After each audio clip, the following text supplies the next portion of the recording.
doing?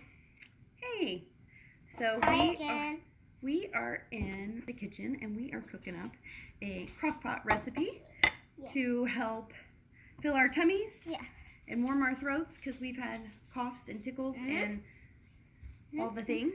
So we are going to make chickpea and spinach soup in the crockpot. Really nice. This is a, don't do that, go wash your hands, that's gross.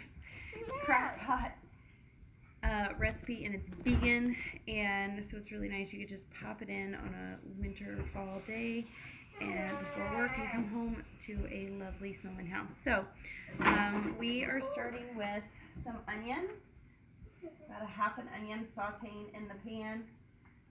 If you could use more or less depending on how much you like onion. I typically use less because I'm not a super oniony person. And then we have an orange bell pepper and some red bell pepper that we have chopped here. It's Cora's favorite. My kids love I only like orange. Yep. Okay, so while those are simmering, we are going to put together the things that are going to go in our crock pot. So the first thing is we're going to do some garlic, and I like to buy the pre-chopped garlic because one, then my fingers don't smell like garlic when I'm in patient's face, and two, I don't have to chop it. So we are going to take this, and you're going to drop that in there in the pot. Perfect. That is hard. Was that hard? It's frozen. Can I see that, please? Alright, so you're going to do about 2 cloves of garlic. So I do about like a half a teaspoon for each one. And then again, if you don't like garlic or it doesn't agree with you, you can use less or more or whatever you want. Okay. Thank you. We're going to add in our diced tomatoes. So I have our Simple Truth diced tomatoes. Okay. With the juice. Go ahead and put the juice in there. It's not going to hurt anything. And then I like to get the low sodium kind, so we're going to pop this in there. This is going around and around. Yep. Alright, and then just go ahead and pour that in our crock pot. Really slowly. Beautiful. Very good. There we go. Perfect. Good job. Okay, and then we're going to do our chickpeas. Yes, we are going to put them in. Now, the chickpeas you do want to drain. You don't need the juice around them. And I like to rinse mine too. So I'm going to strain them.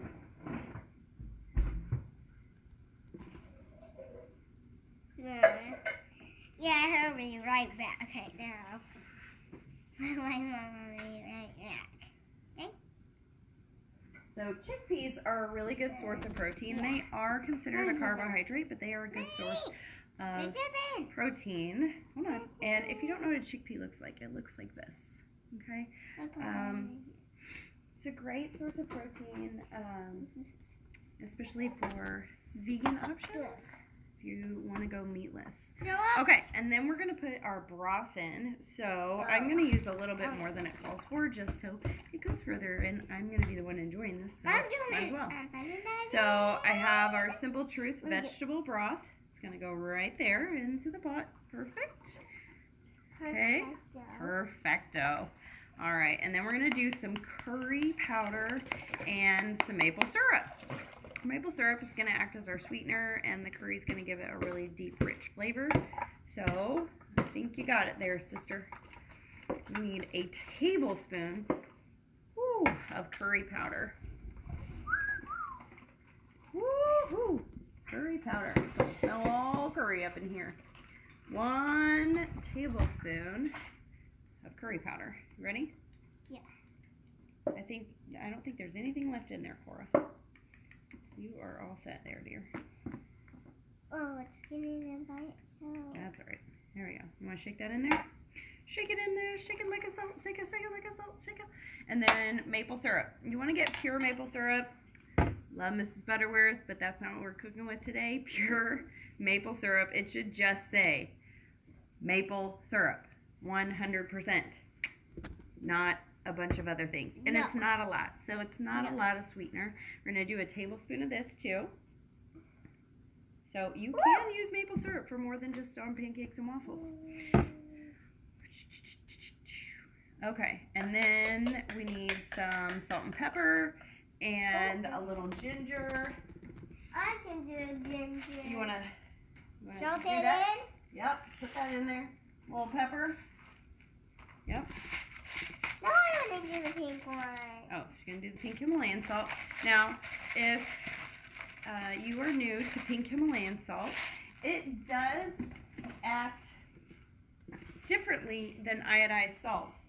It is a mineral, so your body can actually use it and absorb it rather than just causing you to swell and puff up. Thank you. Thank you for covering your mouth too. Okay, so you can add little or more, however you want, for your sea salt. About a half a teaspoon of sea salt and a half a teaspoon of powder. You could also put in. My mom's the best. Thank you. Ever. Thank you. Thank you. The really best ever. Thank you. Making our dinner. Thank you. Okay, wait, let me talk for a second. Okay. You could also put in some cayenne pepper if you want, but that is optional. I know that if I put that in there, no one's going to eat it, including me. Greg would, but you could put that in afterwards if your person wanted it a little bit spicier. They could add in some cayenne pepper to their own. Okay, and then we're gonna put some cauliflower in here. Oh no. Oh Not yes. happening. Oh, it is happening. Not happening. It's happening. So this is a veggie delicious soup. And thank goodness for my dear sweet friend Laura who brought me soup yesterday because I did not have the energy to make this. Who's Laura? She is my friend down the street. And if you are the only person eating this, that's okay. You could freeze it and save it for later, and then you would have weeks of meals already made rather than just making it for 1 week and then no one eats it and it goes to waste. You could make this all ahead of time and then freeze them in little bags if you wanted, or containers even. So we're going to do a medium head of cauliflower. May not want to eat ours. Okay. So, she covered her mouth. That's good. If you're going to sneeze, you need to go sneeze somewhere else, though. Okay. Alright. Alright, here we go. Ready? Just grab a hand. Why don't you go wash your hands? Why? Because you just sneezed. Okay, just go wash your hands. I know you didn't touch it, but just to make me feel better.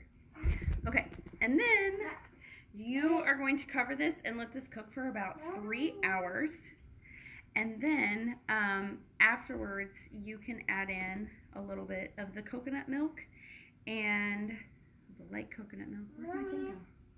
You can add your spinach, and your spinach will wilt. If you put your spinach in now, it's going to get overcooked and it'll be too done. But if you wait until later, you can add your spinach in to your bowl separately, and then it'll just wilt because it'll be nice and hot and delicious. So just wait. And then, so we're just going to add our peppers and onions back into the pot, let it cook and come together for about 3 hours, and then again, you can just put in your spinach and a little bit of the coconut milk, and that's it. So hope you enjoyed this. Try it out. There is a copy of this in this week's meal plan, so it's all already written down for you very nicely. So go into that and check it out. So see you all later.